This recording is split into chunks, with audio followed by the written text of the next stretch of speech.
Olá, seja muito bem-vindo.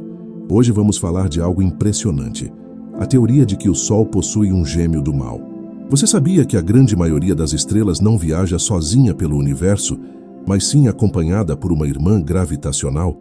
Há indícios de uma força colossal que retorna ao nosso quintal cósmico a cada 26 milhões de anos. Será que existe mesmo um gêmeo sombrio, batizado de Nêmesis, que traz caos e destruição ao sistema solar sempre que se aproxima de nós? Nesta jornada, vamos entender a teoria desse possível gêmeo do mal e imaginar como seria a nossa vida se tivéssemos dois sóis. Vamos discutir também o que leva os cientistas a acreditarem que essa estrela existe e como ela poderia explicar os grandes mistérios do passado da Terra. Mas antes de continuarmos, preciso da sua ajuda. Deixa o seu like agora, se inscreva para não perder mais vídeos e compartilhe esta história.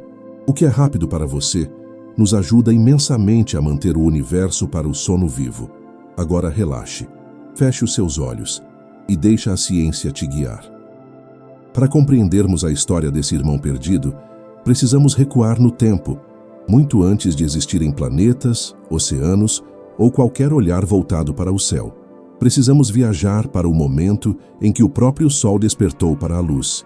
Imagine um berçário cósmico, uma nuvem imensa de gás e poeira flutuando no silêncio do espaço, vasta como um sonho antigo.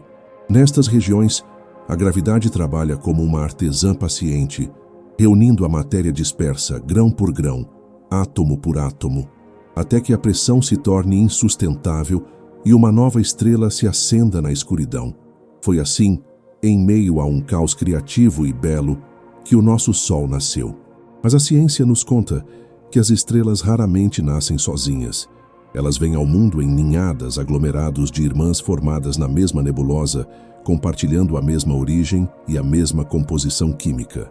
Quando olhamos para as profundezas da galáxia, percebemos um padrão fascinante e quase universal. A maioria absoluta das estrelas que brilham na noite não são viajantes solitárias. Elas possuem companheiras. Elas dançam em pares, ou às vezes em trios, presas por um laço invisível e eterno que chamamos de gravidade. Pense no sistema de Alpha Centauri, o nosso vizinho mais próximo. Lá, não existe apenas um Sol, mas três, girando em uma coreografia complexa e elegante. Pense em Sirius, a estrela mais brilhante do nosso céu noturno, e também não está só. Ela é acompanhada por uma pequena anã branca, uma parceira discreta que a segue pela eternidade. Essa é a regra do cosmos. O universo parece ter uma preferência pela dualidade, pelo equilíbrio entre dois corpos que orbitam um centro comum, como se a solidão fosse uma exceção indesejada na grande tapeçaria estelar. E aqui reside o grande mistério que nos traz a este momento de reflexão. O nosso Sol, a estrela que aquece a nossa pele e dita o ritmo dos nossos dias, parece ser essa exceção. Ele reina soberano e isolado no centro do nosso sistema, sem nenhuma outra estrela para dividir o palco gravitacional. Por muito tempo, aceitamos essa solidão como um fato consumado, uma característica natural do nosso endereço no universo. Olhamos para o céu e vemos apenas uma fonte de luz durante o dia. A noite é o reino das outras estrelas, distantes e inalcançáveis. No entanto, a mente humana é inquieta e busca padrões. Quando os astrônomos começaram a mapear a arquitetura dos sistemas estelares, a solidão do Sol passou a ser um quebra-cabeça. Se a natureza favorece os pares, se a física da formação estelar tende a criar múltiplos astros a partir da mesma nuvem, onde estaria a nossa outra metade? Será que o Sol foi realmente destinado a vagar sozinho? Ou será que perdemos algo na imensidão escura que nos cerca? É aqui que nasce a teoria de Nêmesis. Não como uma certeza absoluta, mas como uma resposta possível para as perguntas que o silêncio do espaço nos devolve. A hipótese sugere que o Sol não é solteiro, mas sim que vive um relacionamento de longa distância, o mais longo que se pode imaginar. A ideia é que nascemos sim com um irmão, uma segunda estrela, formada na mesma nuvem primordial, mas que por caprichos da dinâmica orbital foi lançada para uma órbita extremamente larga, muito além dos planetas que conhecemos, muito além do reino de Plutão ou de Netuno. Imagine este astro. Ele não seria brilhante e imponente como o Sol.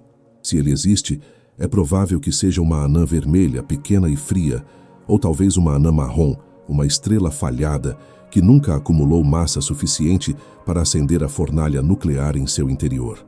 Ele seria um viajante das sombras, um corpo celeste discreto, quase invisível aos nossos telescópios, perdido no fundo negro do espaço interestelar. Ele estaria tão distante que a luz do nosso Sol chegaria até ele apenas como o brilho de uma estrela qualquer, sem destaque especial. E da mesma forma, para nós, ele seria apenas um ponto pálido, indistinguível entre milhões de outros pontos no firmamento. O nome Nêmesis vem da mitologia grega, a deusa da retribuição inelutável, aquela que garante que o destino seja cumprido. Na astronomia, esse nome carrega um peso poético e um tanto sombrio. Ele foi escolhido não porque a estrela seja maligna em si mesma. Afinal, estrelas não têm intenções, elas apenas seguem as leis da física, mas por causa do efeito que a sua presença poderia ter sobre nós. A teoria propõe que esse irmão perdido não está estático. Ele descreve uma órbita gigantesca, uma elipse alongada que leva eras para ser completada. Estamos falando de uma dança lenta, quase imperceptível para a escala humana. Enquanto a Terra gira em torno do Sol em um ano, Nêmesis levaria milhões de anos para completar uma única volta ao redor do centro de massa que compartilha com o nosso Sol. É um compasso de tempo tão vasto que desafia a nossa compreensão cotidiana. Impérios surgem e caem, espécies evoluem e desaparecem, continentes se separam e se unem, e durante todo esse tempo, Nêmesis teria percorrido apenas uma fração do seu caminho silencioso nas fronteiras do Sistema Solar. Mas a teoria diz que essa distância não é constante. Como em toda órbita elíptica, existe um momento de maior afastamento e um momento de aproximação. E é na aproximação que a história se torna fascinante e, de certa forma, assustadora. Acredita-se que, quando Nêmesis chega ao ponto mais próximo do Sol, o que ainda seria incrivelmente longe, a milhares de vezes a distância entre a Terra e o Sol, a sua gravidade, mesmo sendo fraca, seria suficiente para perturbar o equilíbrio delicado de uma região conhecida como nuvem de Oort. Vamos falar mais sobre essa nuvem adiante, mas por agora, imagine-a como uma casca esférica gigantesca que envolve todo o nosso sistema solar, feita de bilhões de pedaços de gelo e rocha, relíquias congeladas da criação. Eles flutuam lá em um sono profundo, em órbitas instáveis e lentas. Quando Nêmesis passa por essa região, é como se alguém agitasse um lago tranquilo. A sua passagem cria ondas gravitacionais, pequenos empurrões que desestabilizam esses corpos adormecidos. O resultado teórico dessa visita seria uma chuva de cometas. Corpos celestes que vagavam pacificamente seriam lançados para o interior do Sistema Solar, cruzando as órbitas dos planetas gigantes, passando por Júpiter e Saturno, até chegarem às regiões internas, onde orbitam a Terra e Marte. Essa conexão entre uma estrela distante e o destino da vida na Terra que torna a teoria de Nêmesis tão poderosa. Ela une o céu profundo à nossa história biológica. Ela sugere que as grandes extinções, os momentos em que a vida na Terra quase desapareceu, para depois renascer de formas novas, não foram acidentes aleatórios, mas sim batidas de um relógio cósmico, marcadas pela passagem desse irmão sombrio. Essa ideia transforma a nossa visão do universo. Deixamos de ser um sistema isolado e seguro para nos tornarmos parte de um mecanismo binário, uma máquina celeste complexa que opera em ciclos de destruição e criação. O mal atribuído a Nêmesis é, na verdade, apenas a física em ação, a lei da gravidade exercendo a sua influência através dos abismos do espaço. É uma perspectiva que nos faz sentir pequenos, mas também profundamente conectados ao todo. Mostra que o que acontece a anos-luz de distância, na escuridão fria onde o Sol é apenas um ponto de luz, pode ter definido o fato de estarmos aqui hoje. Ao contemplarmos essa possibilidade, somos convidados a olhar para a escuridão entre as estrelas, não como um vazio, mas como um lugar onde coisas imensas podem estar escondidas. A solidão do Sol pode ser apenas uma ilusão de ótica, um efeito da nossa perspectiva limitada. Talvez em algum lugar lá fora, o nosso gêmeo continue a sua ronda eterna, guardando os segredos do nosso passado e, quem sabe, do nosso futuro. É um pensamento que acalma pela sua grandiosidade. Saber que fazemos parte de uma dança tão antiga e tão vasta nos tira o peso do imediatismo. Nos coloca em sintonia com o tempo das estrelas, onde tudo é lento, cíclico e inevitável. E assim, começamos a nossa jornada, seguindo o rastro invisível desse gigante hipotético, tentando entender onde ele pode estar e como a sua existência mudaria tudo o que sabemos sobre o nosso lugar no cosmos. Quando nos deitamos à noite e deixamos os olhos vagarem pela janela em direção ao firmamento, somos tomados por uma sensação profunda de permanência. As constelações parecem desenhadas a tinta permanente no veludo negro do espaço. O Cruzeiro do Sul aponta o caminho com a mesma fidelidade que serviu aos navegadores de séculos passados. As Três Marias cintilam no cinturão de Órion com uma estabilidade que nos conforta, como se fossem velhas amigas que estão sempre no mesmo lugar, velando o nosso sono. Para a vivência humana, o céu é um símbolo de eternidade, um quadro estático onde a mudança é rara e lenta. Vivemos as nossas rotinas diárias, acordamos, trabalhamos, amamos e dormimos, sob a proteção dessa abóbada que parece imutável. No entanto, essa calmaria é uma doce ilusão provocada pela brevidade da nossa existência. Se pudéssemos acelerar o filme da história do universo, veríamos que o céu não é uma pintura estática, mas um rio caudaloso e turbulento. As estrelas nascem, migram e morrem. As galáxias colidem e se fundem em um balé de proporções inimagináveis. E mais perto de casa, no nosso próprio quintal cósmico, existe uma rotina invisível, um ciclo de movimento tão vasto que escapa à percepção imediata, mas que dita o ritmo da própria vida no nosso planeta. É nessa rotina oculta que a teoria do gêmeo do mal encontra o seu lugar, não como um monstro repentino, mas como uma engrenagem fundamental do relógio solar. A vivência desse fenômeno não se dá em dias, meses ou anos, mas em eras. Imagine que o sistema solar possui uma respiração, uma inspiração e uma expiração que duram milhões de anos. A nossa vida cotidiana acontece nos intervalos minúsculos entre esses grandes movimentos. Vivemos na calmaria, mas a Terra, com a sua memória de rocha e pedra, recorda-se dos outros momentos. Se olharmos para baixo, para o chão que pisamos, e lermos as camadas geológicas como páginas de um livro antigo, encontraremos a assinatura dessa rotina cósmica. Os cientistas, ao analisarem os registros fósseis, perceberam algo extraordinário. A extinção não é um evento aleatório que acontece sem aviso. Ela tem um pulso, ela tem um ritmo. A cada intervalo aproximado de 26 a 30 milhões de anos, a vida na Terra sofre um abalo. Espécies inteiras desaparecem, ecossistemas são reiniciados e novas formas de vida surgem para ocupar o vazio deixado. É como se houvesse um inverno cósmico que retorna ciclicamente, varrendo a casa para uma nova estação. Essa regularidade é precisa demais para ser coincidência. Ela sugere uma causa astronômica, algo que orbita, algo que vai e volta com a fidelidade de um pêndulo gigantesco. É aqui que a rotina de Nêmesis se entrelaça com a nossa. Enquanto o Sol viaja pela galáxia carregando os seus planetas, Mercúrio, Vênus, Terra, Marte, Júpiter, Saturno, Urano e Netuno, em órbitas relativamente estáveis e circulares, o seu irmão hipotético viveria uma realidade completamente diferente. A vida dessa estrela gêmea seria a solidão absoluta. Sua rotina seria traçada em uma órbita elíptica extremamente alongada, levando-a para as fronteiras mais desoladas do domínio solar. Para visualizarmos onde essa estrela vive, precisamos expandir a nossa mente para além da órbita de Plutão, muito além. Imagine que você está se afastando da Terra. A Lua fica para trás, pequena e prateada. Marte torna-se um ponto vermelho. Júpiter e seus anéis magníficos são deixados na retaguarda. Você passa pelo cinturão de Kuiper, onde Plutão e outros planetas anões vagam no escuro. Mas a viagem não termina aí. Você continua avançando para o Negrume, para onde o Sol se torna apenas uma estrela muito brilhante, sem calor aparente. Nesta região longínqua, a quase um ano-luz de distância do centro, entramos no habitat teórico de Nêmesis, a nuvem de Oort. Esta é uma estrutura fascinante e fantasmagórica.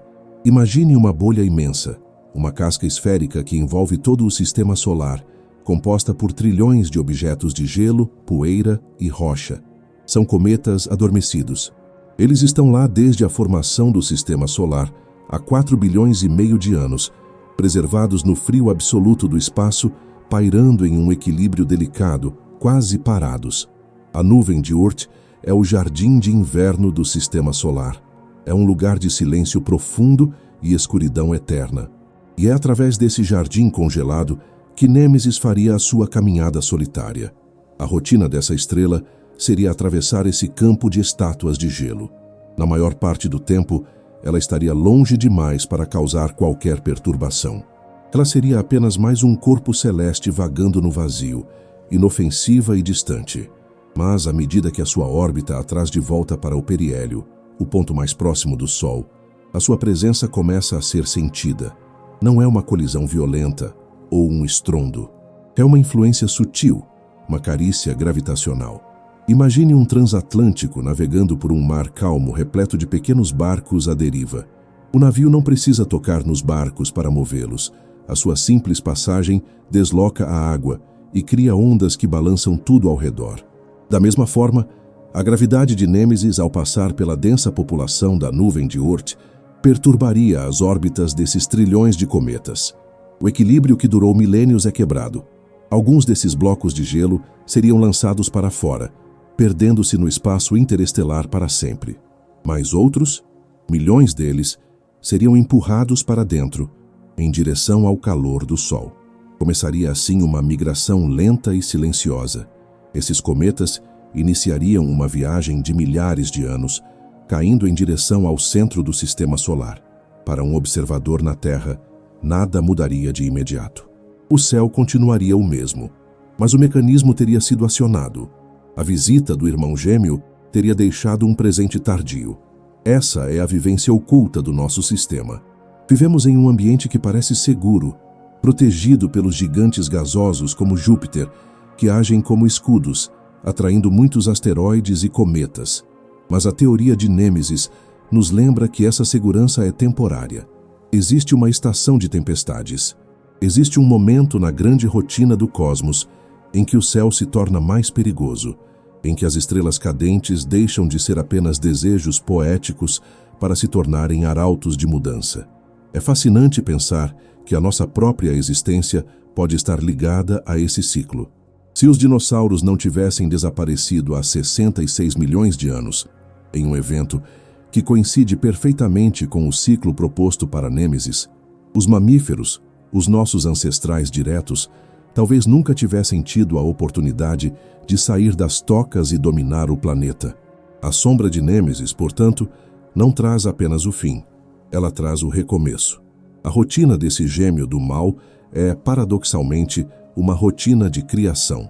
Ele poda a árvore da vida, permitindo que novos ramos cresçam em direções inesperadas. Ao olharmos para o céu nesta noite, podemos sentir uma nova camada de profundidade. O escuro entre as estrelas não é vazio. Ele é o palco de uma órbita que leva eras para se completar. Enquanto dormimos, enquanto a Terra gira suavemente sobre o seu eixo, estamos viajando. Não apenas ao redor do Sol, mas estamos, junto com ele, participando dessa dança binária. Estamos, neste exato momento, em algum ponto dessa elipse. Talvez estejamos no período de calmaria, no verão cósmico, longe da influência da anã vermelha. Ou talvez estejamos nos aproximando lentamente do momento em que o pêndulo oscila de volta. Mas não há motivo para temor imediato. As escalas de tempo de que falamos são vastas demais para a preocupação humana. 1 milhão de anos é um suspiro para o universo, mas é uma eternidade para nós. A rotina de Nêmesis é lenta, majestosa e previsível em sua própria lógica. Ela nos ensina sobre a paciência. Ela nos ensina que fazemos parte de um sistema dinâmico, vivo e pulsante.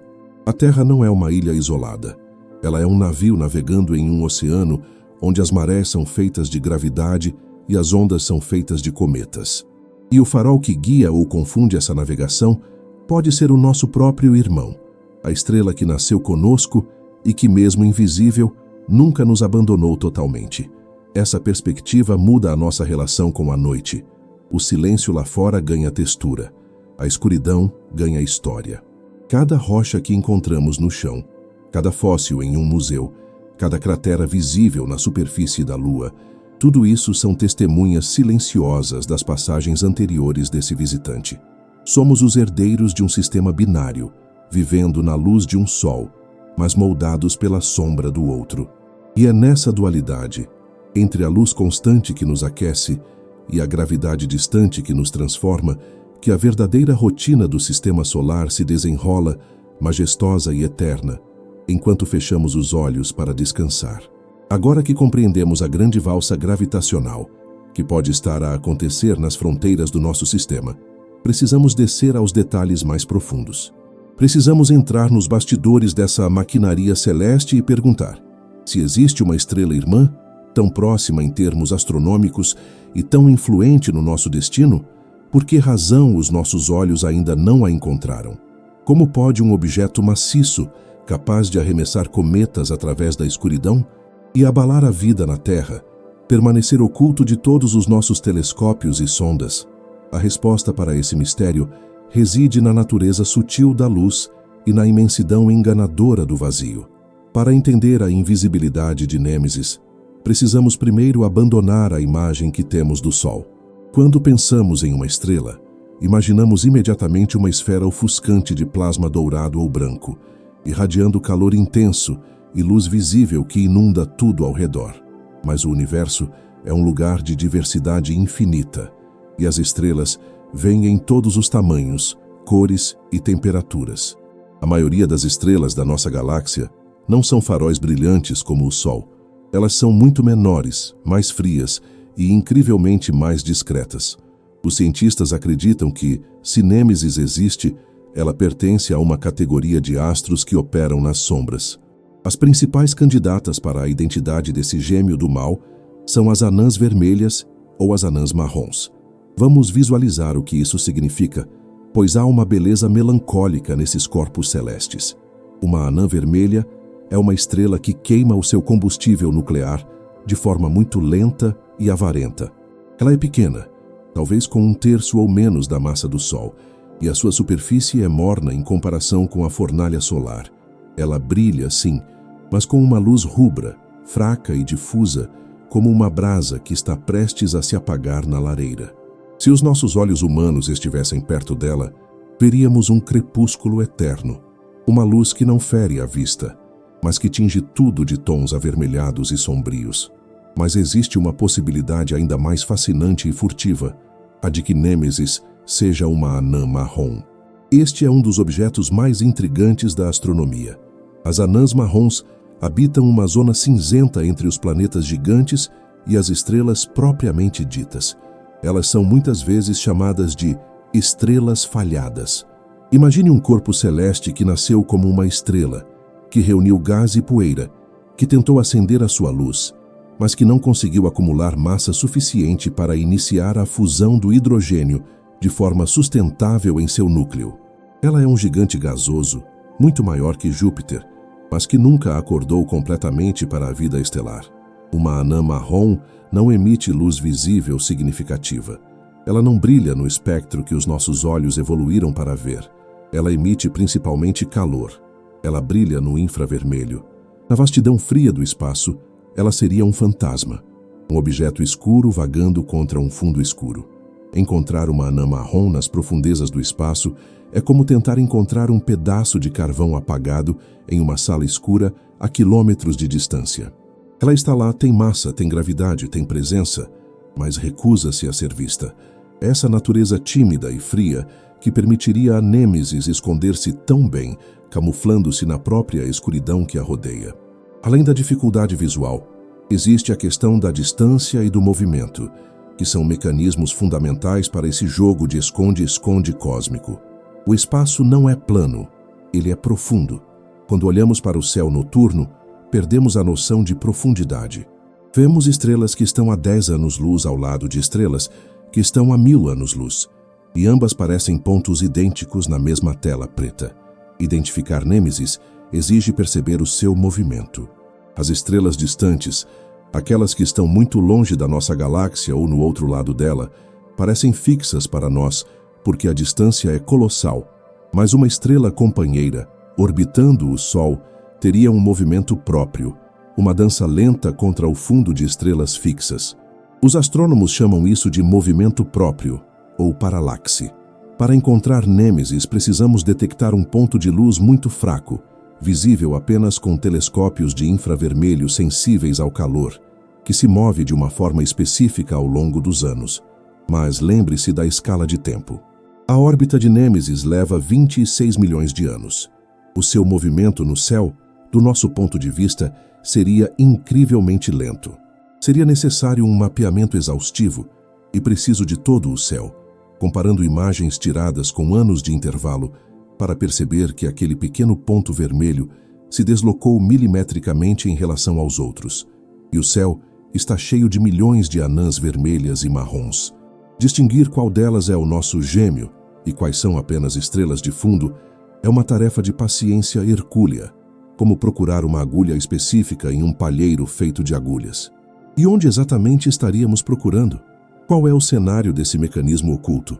Precisamos voltar à nuvem de Oort, mas agora com um olhar mais técnico sobre a sua estrutura. A nuvem de Oort não é apenas um anel, é uma esfera. Ela envolve o sistema solar em todas as direções, como uma casca de ovo gigantesca e espessa. A sua dimensão é difícil de conceber. Ela começa muito além de Plutão e estende-se até quase meio caminho da estrela mais próxima. Estamos falando de distâncias de até 100.000 unidades astronômicas. Para colocar em perspectiva, uma unidade astronômica é a distância da Terra ao Sol. A luz do Sol leva 8 minutos para chegar até nós. Para chegar à borda externa da nuvem de Oort, a luz do Sol viajaria por quase 2 anos. É nesse reino de sombras distantes que o mecanismo de extinção seria ativado. A física desse processo é delicada. A gravidade é uma força que diminui com a distância, mas nunca desaparece totalmente. Nêmesis, em sua órbita alongada, passaria a maior parte do tempo longe demais para afetar a nuvem de Oort de forma crítica. Mas, ao aproximar-se do periélio, a sua influência gravitacional atuaria como uma maré. Da mesma forma que a Lua puxa os oceanos da Terra, criando as marés alta e baixa, Nêmesis puxaria a estrutura da nuvem de Oort. Essa maré galáctica desestabilizaria as órbitas dos cometas. Imagine bilhões de pedras de gelo flutuando em equilíbrio precário. A gravidade de Nêmesis seria o empurrão suave, que romperia esse equilíbrio. A mecânica orbital nos diz que, quando a velocidade de um objeto em órbita é alterada, a sua trajetória muda. Ao serem perturbados, esses cometas teriam as suas órbitas circularizadas ou alongadas. Muitos cairiam em espiral em direção ao Sol. O espaço interno do sistema solar, onde a Terra reside, tornar-se-ia um alvo. A probabilidade de impacto aumentaria drasticamente. Não seria um único dia de chuva de meteoros, mas uma era de instabilidade que poderia durar centenas de milhares de anos, com cometas cruzando o céu diurno e noturno, alguns colidindo com os planetas, outros sendo ejetados por Júpiter, até que Nêmesis se afastasse novamente e a calma retornasse. Outro detalhe profundo dessa teoria é a origem da própria ideia. Ela não nasceu da observação do céu, mas da observação da Terra. Foi a paleontologia que deu a pista para a astronomia. Nos anos 80, 2 cientistas, David Raup e Jack Sepkoski, realizaram um trabalho minucioso de catalogação das extinções marinhas nos últimos 250 milhões de anos. Eles não estavam procurando estrelas, estavam procurando padrões na morte. E o que encontraram foi surpreendente. As extinções não eram aleatórias. Elas seguiam um cronograma. Havia picos de desaparecimento de espécies a cada 26 milhões de anos. A precisão estatística desse ciclo era tão forte que exigia uma explicação externa. Nenhum fenômeno puramente terrestre, como vulcões ou mudanças no nível do mar, parecia ter um relógio tão regular. Apenas a mecânica celeste, com a sua regularidade de relógio suíço, poderia explicar um ciclo tão longo e preciso. Foi assim que a necessidade de Nêmesis surgiu nos modelos matemáticos. A estrela foi inventada pela lógica antes de ser vista pelos olhos. Ela é uma filha da necessidade de explicar o ritmo da morte e da vida na Terra. Hoje, a busca continua com tecnologias avançadas. Telescópios espaciais que enxergam o calor, como o WISS, mapearam o céu inteiro em infravermelho, procurando por anãs marrons nas vizinhanças solares. Até agora, Nêmesis não apareceu nos dados de forma conclusiva. Alguns dizem que isso prova que ela não existe.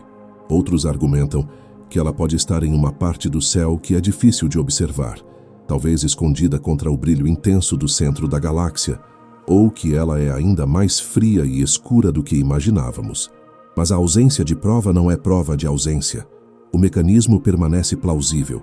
A física permite, a história geológica sugere, e a vastidão do espaço garante que há lugares de sobra para se esconder.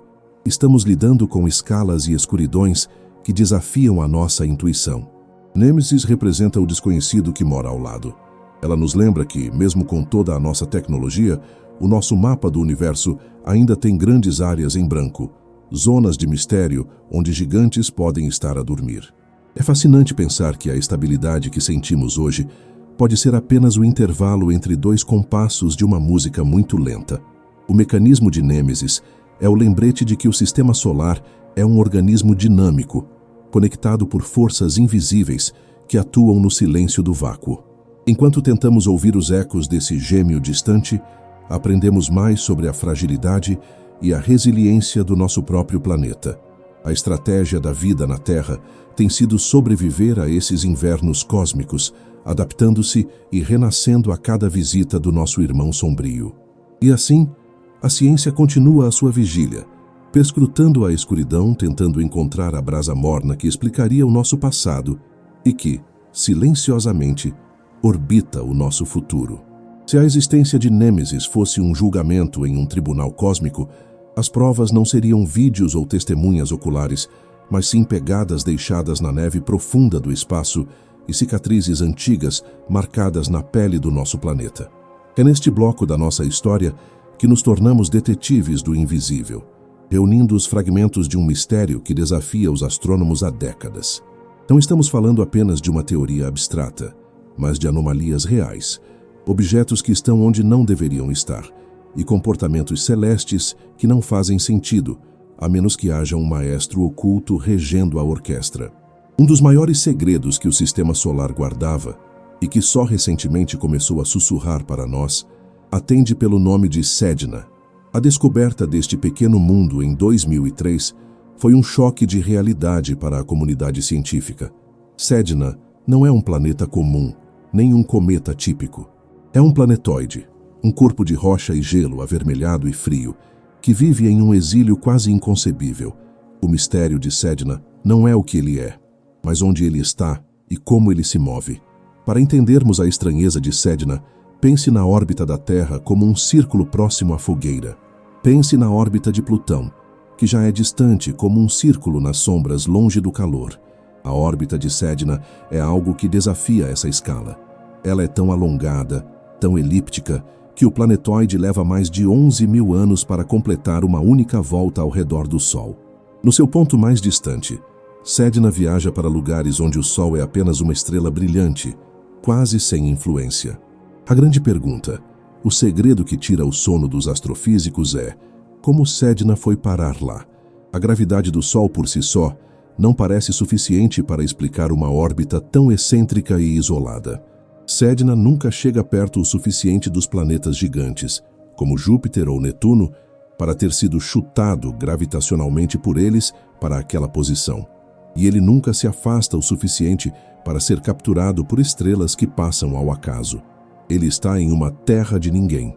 A existência de Sedna sugere que, em algum momento do passado, algo massivo, algo com uma gravidade poderosa, passou pelas redondezas e puxou esse pequeno mundo para fora do seu berço, condenando-o a essa solidão eterna. Poderia ter sido uma estrela passageira que nos visitou há bilhões de anos e já se foi? Talvez. Mas a órbita de Sedna e de outros objetos recém-descobertos com comportamentos semelhantes aponta para algo mais recorrente, algo que ainda pode estar lá. Esses objetos parecem estar alinhados, como se tivessem sido pastoreados por um cão pastor invisível. Esse pastor pode ser o nosso gêmeo do mal.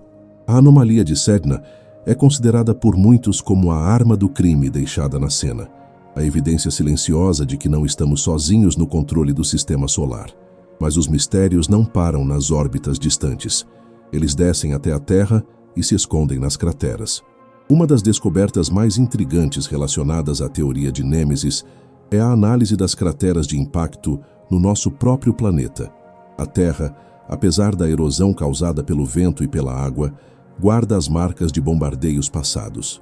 Quando os cientistas mapearam a idade dessas crateras, encontraram aquele padrão rítmico, aquele batimento cardíaco de destruição. Mas há um detalhe curioso, um segredo dentro do segredo. Alguns estudos sugerem que esses impactos não acontecem em um único momento, mas em ondas, em chuvas que podem durar milhões de anos. Isso encaixa-se perfeitamente na mecânica de uma estrela companheira que perturba a nuvem de Oort. Não seria um tiro único, mas um período de instabilidade. Durante a passagem de Nêmesis, o céu da Terra ficaria mais pesado, carregado de presságios. A descoberta dessa periodicidade nas crateras transformou a geologia em uma aliada da astronomia, unindo o estudo das pedras ao estudo das estrelas. No entanto, se as evidências indiretas são fortes, a caçada direta revelou os seus próprios segredos e frustrações. A missão WISE, um telescópio espacial da NASA lançado para mapear o céu inteiro em infravermelho, foi o grande caçador de Nêmesis na última década. O WISE tinha a capacidade de sentir o calor tênue de uma anã marrom, mesmo que ela estivesse escondida na escuridão. O telescópio varreu o céu, catalogou centenas de milhões de objetos, descobriu milhares de novas estrelas e asteroides. Mas ao final da análise preliminar dos dados, Nêmesis não estava lá. Essa não descoberta é, em si mesma, um mistério fascinante. Significa que Nêmesis não existe? Não necessariamente. Significa que, se ela existe, ela é ainda mais estranha do que pensávamos. Talvez ela seja mais fria, mais escura, ou esteja em uma órbita ainda mais distante do que os modelos previam. Talvez ela seja um tipo de objeto que ainda não compreendemos totalmente, um corpo celeste tão antigo e resfriado que se tornou praticamente invisível, fundindo-se com o fundo frio do universo. Ou talvez ela esteja escondida no plano galáctico, aquela faixa densa de estrelas da Via Láctea que cruza o céu, onde a poluição visual de bilhões de outras estrelas torna difícil encontrar um objeto próximo e escuro. Há também a possibilidade de que o nosso gêmeo não seja uma estrela, mas um planeta gigante muito maior que Júpiter, mas menor que uma anã marrom. Esse objeto hipotético ganhou até outros nomes e variações teóricas, como Taish ou o famoso Planeta 9. Embora o Planeta 9 seja uma teoria distinta, ela compartilha o mesmo DNA de mistério, a certeza matemática de que há massa faltando no sistema solar exterior. As equações não fecham. Os movimentos de Sedna e de seus companheiros gritam que há algo lá fora. A gravidade é uma lei que não mente. Se há movimento, há massa. Se há dança, há um parceiro. Outro segredo que emerge dessa investigação é o conceito de estrelas nômades. Descobrimos recentemente que o espaço interestelar não é vazio. Ele é povoado por planetas e estrelas órfãs, expulsos de seus sistemas natais, vagando na escuridão entre as estrelas. Isso levanta uma questão perturbadora. E se Nêmesis não for nosso irmão de sangue, nascido na mesma nuvem, mas um irmão adotivo, uma estrela capturada? Imagine o Sol em sua jornada pela galáxia, capturando gravitacionalmente uma pequena estrela errante que passava por perto. Ou, inversamente, imagine que o Sol tinha um irmão no nascimento, mas o perdeu. Estudos sobre berçários estelares mostram que sistemas binários largos, onde as duas estrelas estão muito distantes uma da outra, são instáveis. A gravidade da galáxia, a passagem de outras estrelas, tudo isso pode romper o laço. É possível que Nêmesis tenha existido, tenha causado as primeiras extinções e depois tenha se libertado, partindo para o oceano cósmico e nos deixando sozinhos. Nesse caso, seríamos órfãos de um gêmeo que já se foi. O mal teria partido, deixando apenas as cicatrizes e a saudade gravitacional. Essa hipótese do irmão perdido explicaria por que não o encontramos hoje. mas não explicaria a periodicidade contínua das extinções recentes. Por isso, a maioria dos caçadores de Nêmesis ainda aposta que ela está lá presa a nós. Eles refinam os modelos, procuram em comprimentos de onda diferentes, reanalisam dados antigos. É uma busca pela agulha no palheiro, mas sabendo que a agulha é invisível e o palheiro é do tamanho do sistema solar. Um aspecto raramente discutido, mas profundamente curioso, é o papel do grande filtro. Na astrobiologia, perguntamos-nos por que ainda não encontramos vida inteligente fora da Terra. Uma das teorias é que a vida é frequentemente destruída por eventos cósmicos antes de se tornar complexa. Paradoxalmente, a teoria de Nêmesis sugere que o gêmeo do mal pode ter sido o nosso salvador. Sem as extinções em massa, a evolução poderia ter estagnado. Os dinossauros reinaram por 150 milhões de anos sem desenvolverem tecnologia ou civilização espacial. Foi a sua queda, possivelmente orquestrada pela gravidade de Nêmesis, que abriu espaço para os mamíferos, para o desenvolvimento de cérebros maiores, para a inteligência. O segredo final, portanto, pode ser que a destruição é a mãe da complexidade. Nêmesis, se existe, não seria um carrasco, mas um jardineiro severo que poda a vida para que ela cresça mais forte. Essa descoberta filosófica muda a forma como sentimos o universo. O caos não é um erro, é uma ferramenta. A escuridão não é vazia, é grávida de possibilidades. Enquanto a tecnologia avança, novos telescópios como o James Webb e os futuros observatórios de campo amplo, como o Observatório Vera Rubin, estão entrando no jogo. Eles têm a capacidade de detectar objetos muito fracos e, mais importante, de detectar o movimento deles ao longo do tempo. Estamos à beira de uma nova era de descobertas. Pode ser que, nos próximos anos, um ponto pálido seja finalmente identificado. Pode ser que ganhemos um novo nome para aprender, uma nova vizinha para mapear. Ou pode ser que o mistério permaneça, insolúvel e silencioso, mantendo-nos humildes. Talvez Nêmesis seja apenas um fantasma nos números, uma coincidência estatística cruel. Mas a ciência adora um mistério. A busca por esse gêmeo oculto nos forçou a mapear o nosso quintal com uma precisão sem precedentes, nos fez entender melhor a dinâmica das estrelas binárias e nos fez olhar para a história da vida na Terra com novos olhos. Encontrando-a ou não, a caçada por Nêmesis já revelou que o sistema solar é muito mais vasto, complexo e estranho do que os nossos sonhos mais selvagens poderiam supor. E lá fora, na fronteira onde o Sol é apenas uma estrela distante, Sedna continua o seu caminho solitário, guardando o segredo, orbitando no silêncio, testemunha muda de uma presença que ainda tentamos compreender. Até agora, caminhamos pela trilha de uma única estrela hipotética, um irmão perdido que orbita o nosso Sol em um silêncio solitário. Mas, para compreendermos verdadeiramente a magnitude dessa história, precisamos alargar o nosso horizonte. Precisamos perceber que o sistema solar não é uma bolha fechada, isolada do resto do universo. Ele é, na verdade, um viajante conectado a uma teia muito maior de forças, influências e ritmos. A teoria de Nêmesis, seja ela confirmada ou não, abriu uma porta fundamental para a nossa compreensão, a de que a Terra está intimamente ligada ao cosmos e que o destino da vida aqui embaixo é desenhado pelas marés gravitacionais lá de cima. Neste bloco, vamos explorar essas conexões invisíveis.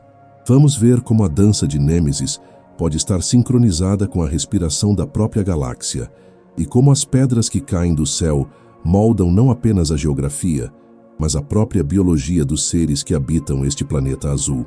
Para começar essa expansão de consciência, imagine o nosso Sol não como o centro de tudo, mas como um pequeno barco navegando no oceano vasto da Via Láctea.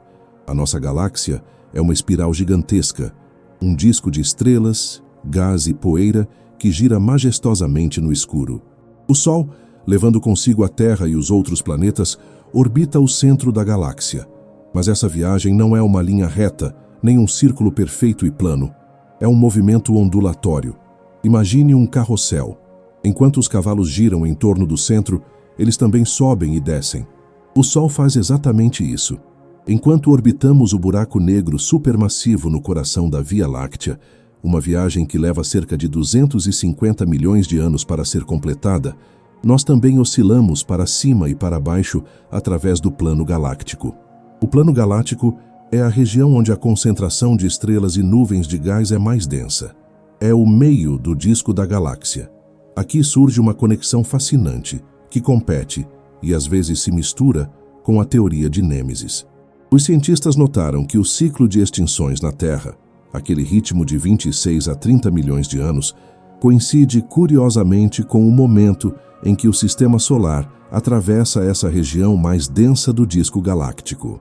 Essa sincronia levanta uma questão profunda. Será que o gêmeo do mal é, na verdade, a própria galáxia? A conexão funciona assim. Quando o Sol mergulha através do disco galáctico, ele encontra uma vizinhança mais povoada. A gravidade combinada de todas as outras estrelas e nuvens de gás ao redor aumenta. É o que chamamos de maré galáctica. Essa maré exerce uma força sobre a nuvem de Oort, aquela casca de cometas que envolve o nosso sistema. Da mesma forma que Nêmesis faria, a maré galáctica poderia desestabilizar os cometas e enviá-los em nossa direção. Essa perspectiva nos conecta a uma escala ainda maior. Ela sugere que a extinção dos dinossauros ou o surgimento dos mamíferos podem ter sido causados pelo simples fato de o Sistema Solar ter passado por uma rua movimentada da galáxia. Somos afetados pela geografia da Via Láctea. O nosso endereço cósmico muda, e com ele mudam os riscos e as oportunidades. Se Nêmesis existe, ela pode atuar em conjunto com essa maré. Talvez a órbita de Nêmesis seja influenciada por essa oscilação galáctica, criando um mecanismo de relógio dentro de outro relógio, uma engrenagem pequena rodando dentro de uma engrenagem gigante. Mas as conexões não param na física orbital. Elas descem até a química da vida. Vamos pensar no impacto real dessas visitas. Quando um cometa ou asteroide, empurrado por Nêmesis ou pela maré galáctica, colide com a Terra, ele não traz apenas destruição, ele traz ingredientes. Os cometas são cápsulas do tempo, feitos de gelo, poeira e compostos orgânicos complexos, os blocos de construção da vida. Há uma teoria chamada panspermia, que sugere que a vida, ou os precursores da vida, podem ter chegado à Terra de carona nessas rochas espaciais. Nesse sentido, o bombardeio cíclico causado por nosso irmão estelar não seria apenas um ato de limpeza, mas um ato de semeadura. Imagine que, a cada visita, Nêmesis agita a nuvem de Oort e lança sobre a Terra uma chuva de novos materiais, água fresca e moléculas de carbono. A conexão aqui é química e vital. O nosso corpo, a água que bebemos, o carbono que forma as nossas células, parte disso pode ter vindo do céu profundo, entregue por esses mensageiros gelados, enviados pela perturbação gravitacional lá de fora. Além disso, existe a conexão climática profunda. Um impacto de grande escala altera a atmosfera do planeta por milênios. A poeira levantada bloqueia o Sol, criando um inverno artificial. As plantas morrem, os herbívoros morrem, a cadeia alimentar colapsa. Mas, quando a poeira baixa, o efeito estufa pode assumir o comando, aquecendo o planeta. Essas oscilações violentas no clima forçam a vida a adaptar-se. É aqui que a biologia se conecta à astronomia de forma inseparável. A evolução não é um processo lento e gradual, como se pensava antigamente. Ela é feita de longos períodos de tédio, pontuados por momentos de pânico e revolução. Stephen Jay Gould chamou isso de equilíbrio pontuado. E quem pontua esse equilíbrio? Muitas vezes é o cosmos. Nêmesis, ao ditar o ritmo das catástrofes, dita também o ritmo da inovação biológica. Pense nos nossos ancestrais, os pequenos mamíferos que viviam à sombra dos grandes répteis. Eles eram criaturas noturnas, pequenas, escondidas em tocas. Se o verão cósmico tivesse continuado, se o equilíbrio não tivesse sido quebrado por uma rocha vinda do céu, é muito provável que os dinossauros continuassem a reinar. A inteligência humana, a nossa capacidade de olhar para as estrelas e contar histórias, é, de certa forma, um subproduto direto desse caos. Somos filhos da sorte, sobreviventes de uma loteria galáctica onde o prêmio foi a oportunidade de evoluir em um mundo livre de predadores gigantes. Essa interdependência nos faz reavaliar o conceito de proteção. Sempre olhamos para Júpiter, o gigante gasoso, como o nosso grande protetor, o aspirador de pó do sistema solar que atrai cometas e nos salva. Mas a dinâmica com Nêmesis mostra que essa proteção é relativa. Em tempos de calmaria, Júpiter protege, mas em tempos de instabilidade na nuvem de Oort, até Júpiter pode ser sobrecarregado, ou pior, pode ajudar a desviar cometas em nossa direção. O sistema solar é uma máquina complexa de forças que se equilibram e se cancelam. Nada é puramente bom ou puramente mal. Tudo é movimento e interação. Outra conexão fascinante é a geológica. A Terra é um livro que Nêmesis ajuda a escrever. As camadas de irídio encontradas no solo, como a famosa fronteira KPG, que marca o fim do período Cretáceo, são poeira estelar. O irídio é raro na crosta terrestre, mas comum em asteroides e cometas. Quando encontramos essa camada ao redor de todo o mundo, estamos tocando literalmente em um pedaço do céu que caiu. É uma conexão física, tátil. Você pode pegar uma rocha e segurar a evidência de uma interação gravitacional que aconteceu a bilhões de quilômetros de distância. E o que dizer da conexão com o futuro? Se aceitarmos que estamos em um sistema cíclico, isso muda a nossa visão de longo prazo. Deixamos de ver a história humana como uma linha reta para o progresso infinito e passamos a vê-la como um momento precioso dentro de uma janela de oportunidade. Sabemos que a próxima visita de Nêmesis ou a próxima passagem pelo plano galáctico acontecerá. Não é uma questão de se, mas de quando. Isso cria uma conexão de responsabilidade. Talvez a função da inteligência, a longo prazo, seja justamente quebrar esse ciclo.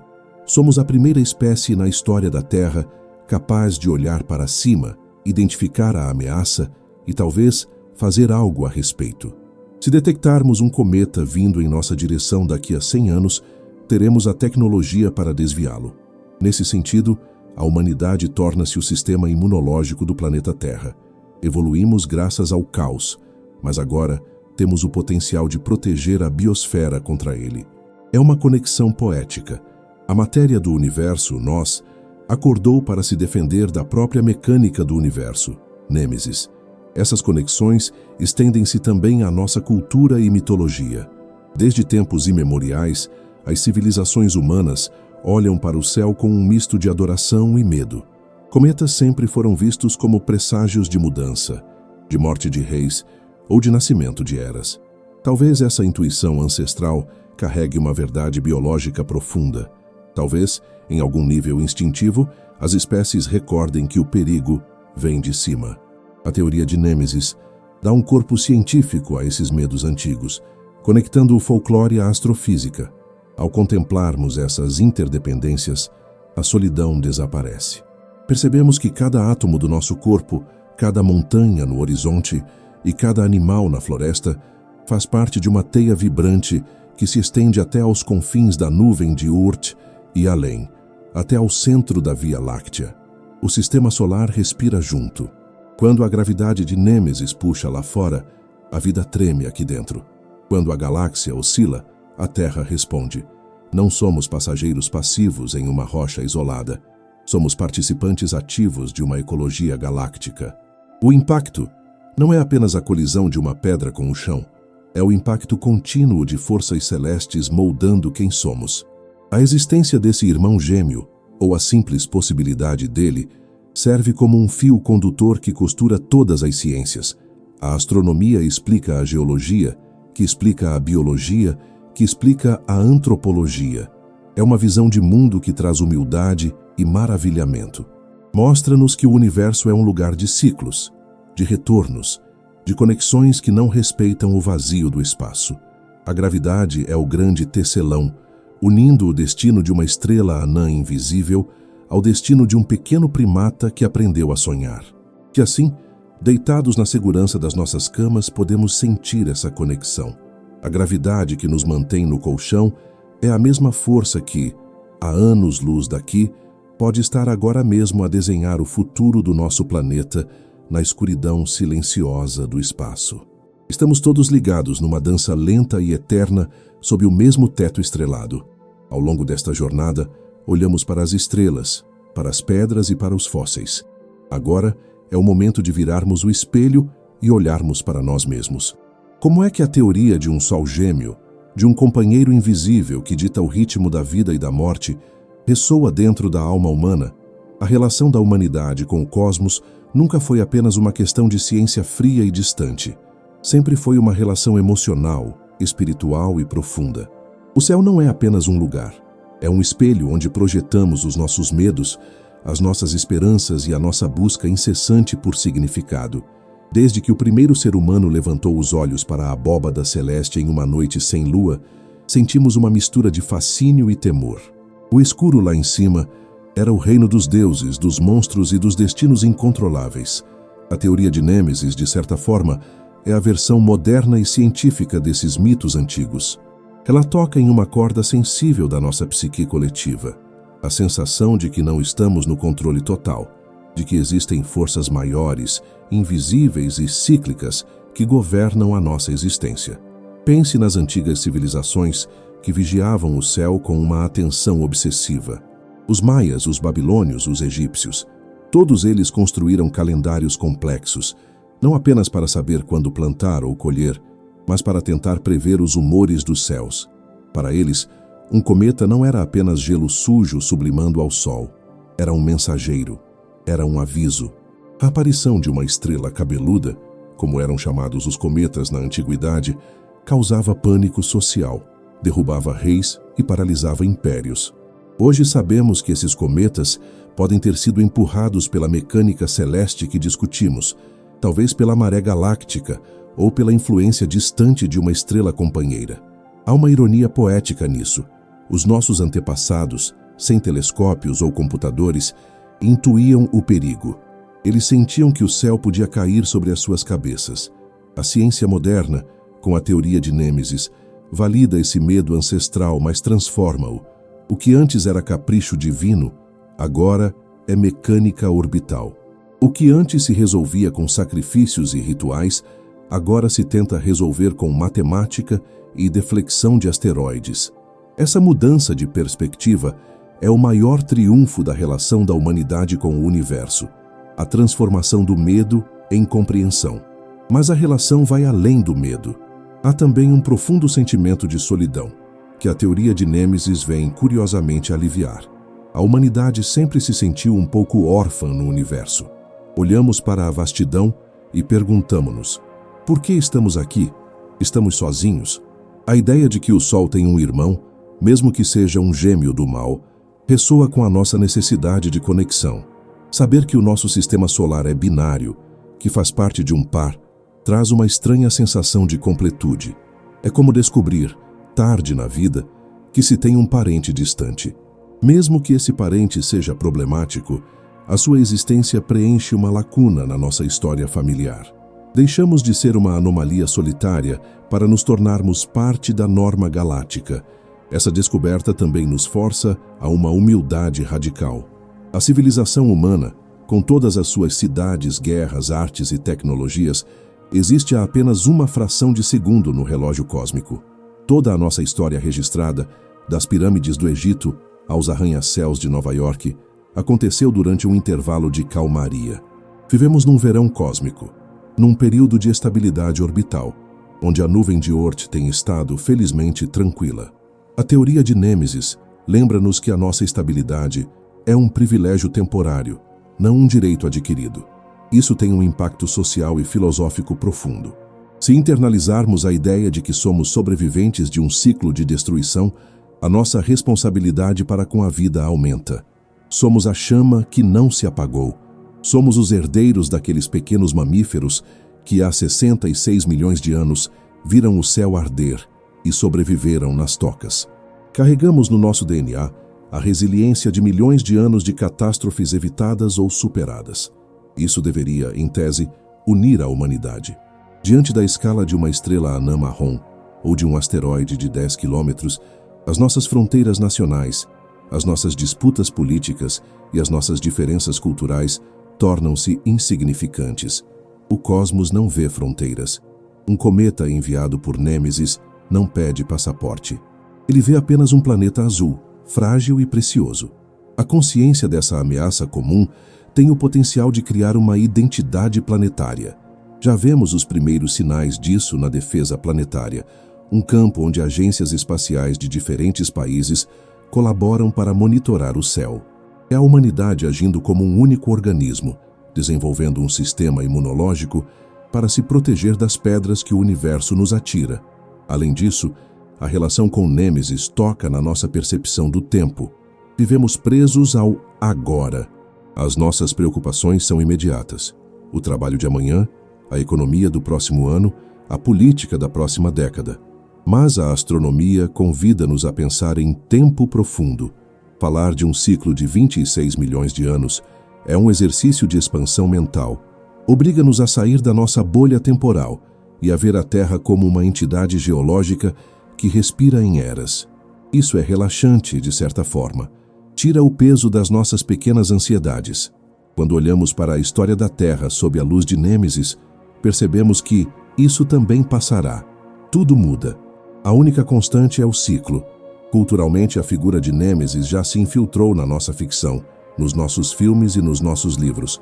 Ela tornou-se o arquétipo do inimigo oculto, da força que espreita nas sombras. Mas, diferentemente dos vilões de histórias infantis, Nêmesis não é má. Ela é indiferente. E essa indiferença é o que a torna majestosa. Ela ensina-nos que o universo não conspira contra nós, nem a nosso favor. Ele apenas é. E nós, com a nossa inteligência e a nossa capacidade de amar e criar, somos a maneira que o universo encontrou de observar a si mesmo. A busca por essa estrela também reflete a nossa curiosidade insaciável. Por que gastamos milhões de dólares e anos de trabalho para encontrar uma estrela que, se existir, está a trilhões de quilômetros de distância e não pode ser alcançada? Porque precisamos saber. É uma necessidade visceral. O ser humano é o explorador nato. Não suportamos espaços em branco no mapa. Enquanto houver um canto escuro no sistema solar, haverá alguém a apontar uma luz para lá. Essa é a beleza da ciência. Ela é a expressão organizada do nosso desejo de não sermos pegos de surpresa, de conhecermos a nossa casa, do porão ao sótão. E há, finalmente, uma dimensão de esperança. Se a teoria estiver correta, se as extinções são cíclicas e causadas por um mecanismo previsível, então elas não são inevitáveis para sempre. O conhecimento é poder. Saber que existe um ciclo dá-nos a chance de nos prepararmos. Diferentemente dos dinossauros, nós temos a ciência. Temos a capacidade de calcular órbitas, de prever o futuro dos movimentos celestes e de alterar o destino. A humanidade pode ser a primeira espécie na história da Terra a quebrar o ciclo de Nêmesis.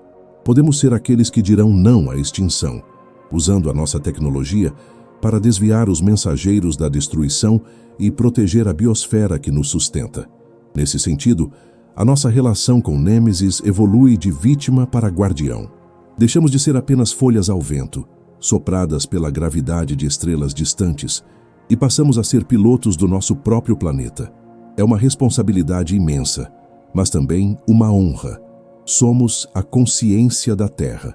Somos a mente desperta num sistema solar sonâmbulo. Ao fechar os olhos hoje à noite, pense na humanidade não como uma espécie isolada e frágil, mas como uma família de observadores de estrelas. Estamos todos juntos nesta rocha que gira, navegando num oceano de mistérios.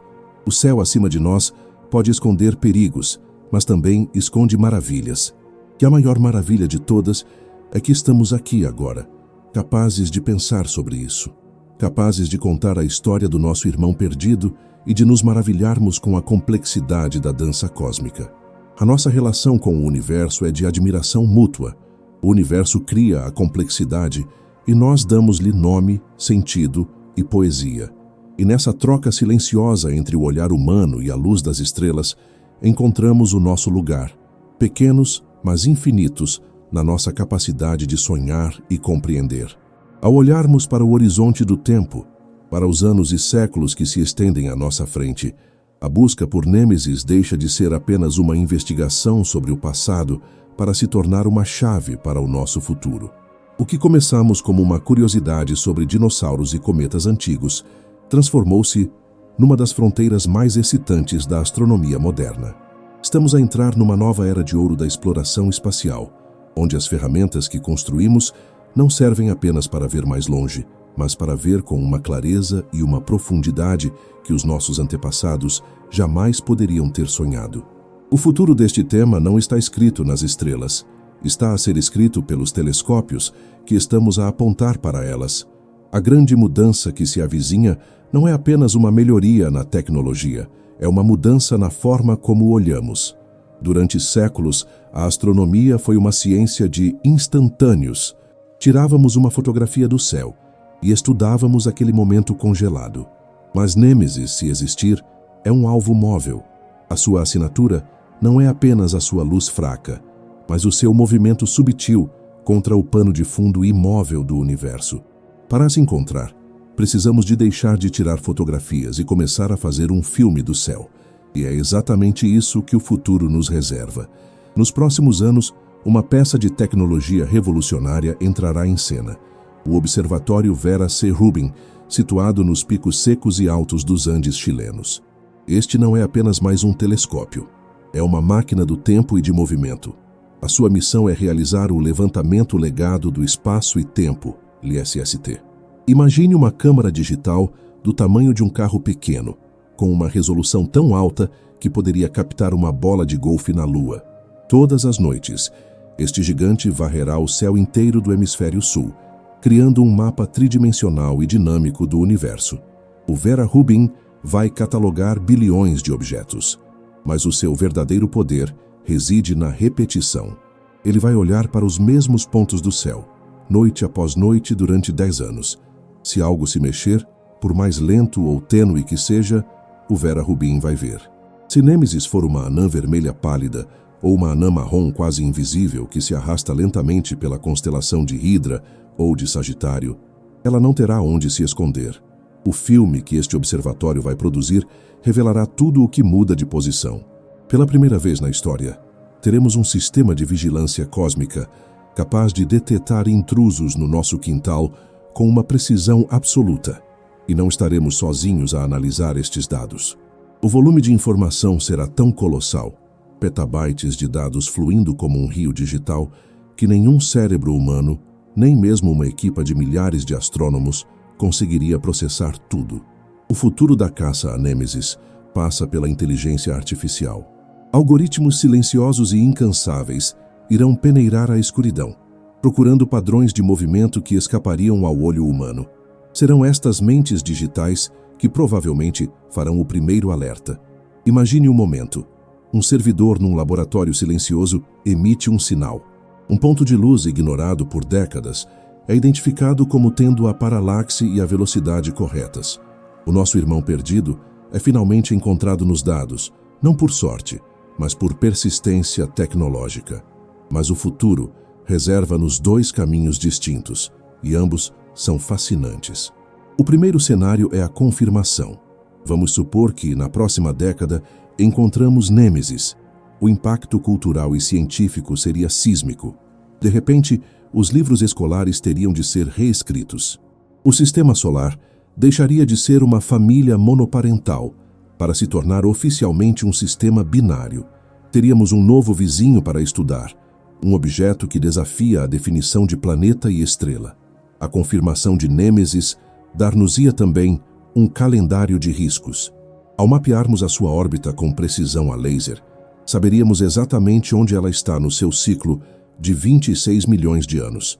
Estamos no verão seguro ou no inverno perigoso?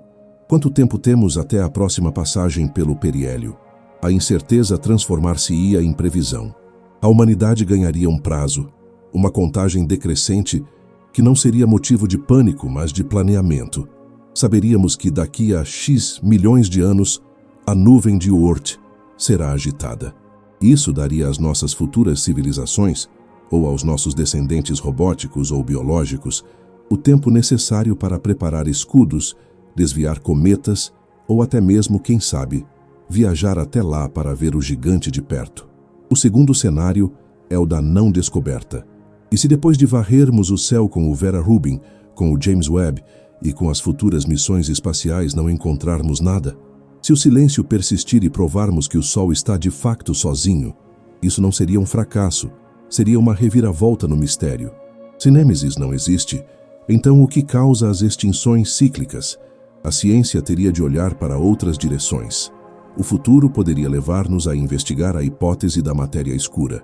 Alguns físicos teóricos propõem que existe um disco de matéria escura que atravessa o plano da nossa galáxia. Talvez não seja uma estrela que nos perturba, mas uma substância exótica e invisível que afeta a gravidade de formas que ainda não compreendemos. Ou talvez a resposta esteja no planeta 9, um corpo menor, mas ainda influente, que pastoreia os confins do sistema. O não é tão poderoso quanto o sim na ciência, pois obriga-nos a ser mais criativos, a refinar as nossas teorias e a olhar para o universo com novos olhos. Independentemente de encontrarmos ou não o nosso gêmeo, o futuro do tema também envolve a defesa ativa. Já não somos observadores passivos. A missão DART da NASA, que colidiu intencionalmente com um asteroide para desviar a sua órbita, foi o primeiro ensaio geral da humanidade para assumir o controle do seu destino cósmico. No futuro, estas tecnologias tornar-se-ão rotineiras. Teremos sentinelas no espaço profundo, radares avançados e frotas de naves jardineiras, prontas para empurrar gentilmente qualquer rocha que ameace a Terra. A sombra de Nêmesis, real ou imaginária, impulsionou-nos a criar um escudo planetário. O medo transformou-se em engenharia. E se olharmos para um futuro ainda mais distante, vamos projetar a mente para bilhões de anos à frente. O Sol e Nêmesis, se ela existir, estão presos numa dança que durará até ao fim dos tempos estelares. Um dia, o nosso Sol esgotará o seu hidrogênio. Ele inchará, tornar-se-á uma gigante vermelha, engolindo Mercúrio e Vênus, e depois colapsará numa anã branca, uma pequena joia de cristal cósmico, quente e densa. Se Nêmesis for uma anã vermelha ou marrom, ela terá uma vida muito mais longa que a do Sol. As estrelas pequenas queimam o seu combustível tão lentamente que podem viver por trilhões de anos. Num futuro inimaginavelmente distante, o Sol estará morto, apagado, transformado numa brasa fria de carbono. Mas Nêmesis ainda estará lá, brilhando com a sua luz fraca e avermelhada. O sistema inverter-se-ia. O gêmeo do mal, o irmão menor e ignorado, tornar-se-ia a única fonte de luz e calor num sistema solar moribundo. Pode ser que, num futuro remoto, quando a Terra já não for habitável e o Sol estiver a morrer, os nossos descendentes migrem. Talvez viajem através do abismo frio para orbitar Nêmesis. O que hoje tememos como o portador da morte poderia, no fim dos tempos, tornar-se o último refúgio da vida. Aquece o coração imaginar essa ironia. A humanidade, ou o que restar dela, amontoada à volta da pequena fogueira da anã vermelha, contando histórias sobre a grande estrela amarela que um dia brilhou e sobre como, no início, tínhamos medo daquele que acabou por nos salvar do frio eterno. Mas voltemos ao presente, ao nosso futuro imediato. O legado deste tema é a expansão da nossa vizinhança. Estamos a aprender que o espaço vazio está cheio de potencial. Novas missões estão a ser desenhadas para explorar o espaço interestelar. As sondas Voyager já cruzaram a fronteira magnética do Sol e outras seguir-se-ão. Estamos a começar a lançar os nossos sentidos para fora da bolha protetora da heliosfera. A inovação também virá da nossa capacidade de simulação. Supercomputadores cada vez mais poderosos estão a criar universos virtuais, onde podemos testar a existência de Nêmesis. Podemos rebobinar o sistema solar e deixá-lo correr milhões de vezes, alterando a massa e a órbita da estrela companheira, para ver qual cenário reproduz melhor a realidade que vemos hoje. O futuro da astronomia é híbrido, metade observação no telescópio, metade simulação no silício. O que é certo é que o mistério não vai desaparecer tão cedo, e isso é bom. O mistério é o combustível da curiosidade. Enquanto houver uma dúvida sobre o que se esconde na nuvem de Oort, haverá uma criança a querer ser astrônoma, haverá um engenheiro a desenhar um sensor mais sensível, haverá um poeta a escrever sobre a solidão das estrelas duplas. O futuro de Nêmesis é garantir que nunca nos acomodemos, que nunca achemos que já sabemos tudo sobre a nossa casa. A tendência é de integração. Geologia, biologia, climatologia, e astrofísica vão fundir-se numa única ciência do sistema Terra-Espaço. Vamos entender que cada respiração que damos está ligada aos ciclos orbitais. E essa consciência trará uma nova ética. Uma ética de cuidado planetário e de vigilância cósmica. O céu do futuro será um lugar mapeado, vigiado e compreendido, mas nunca perderá a sua magia. Assim avançamos para o amanhã com os olhos bem abertos. Não com o medo primitivo dos nossos ancestrais, que viam monstros no escuro, mas com a serenidade de quem sabe que o escuro é apenas um lugar que ainda não iluminamos. Seja encontrando uma nova estrela irmã ou descobrindo novas leis da física, a viagem está apenas a começar. O nosso gêmeo perdido espera por nós, seja como matéria física ou como uma lição de humildade, guiando-nos para um futuro onde a Terra e o céu já não são mundos separados, mas parceiros inseparáveis na grande valsa da existência. Chegamos ao fim da nossa longa viagem pelas fronteiras do Sistema Solar. Depois de navegarmos pela poeira das nebulosas e pelos corredores gelados onde os cometas dormem, é hora de regressarmos a casa. A mente, que voou tão longe em busca de um irmão perdido, agora pousa suavemente como uma folha que cai no silêncio de um jardim noturno. A história de Nêmesis, com todo o seu mistério e a sua grandiosidade, dissolve-se agora numa sensação única e profunda. A paz de sabermos que fazemos parte de algo muito maior do que nós, mas que ainda assim nos acolhe. Ao longo desta jornada, percebemos que o universo não é um lugar de solidão, mas de conexões invisíveis. A teoria de que o Sol possui um gêmeo, mesmo que oculto nas sombras, lembra-nos de que nada existe isolado. A gravidade é um laço eterno, uma mão invisível que segura as estrelas nos seus cursos e que, neste exato momento, segura o seu corpo em segurança na cama. A mesma força que dita o ritmo das extinções e dos renascimentos ao longo de milhões de anos é a força que lhe permite descansar, pesado e tranquilo, sobre o colchão. Pense na noite que o envolve agora. A escuridão lá fora não é um vazio assustador, é um manto de descanso. É o momento em que o sistema solar respira. A teoria de Nêmesis ensinou-nos sobre ciclos, sobre o tempo de agir e o tempo de recolher. A natureza tem os seus invernos longos e os seus verões de calmaria. E você, como filho desse mesmo universo, também tem o seu ciclo sagrado. O sono é a sua pequena órbita de renovação, o momento de desligar as luzes da consciência para navegar no mar tranquilo dos sonhos.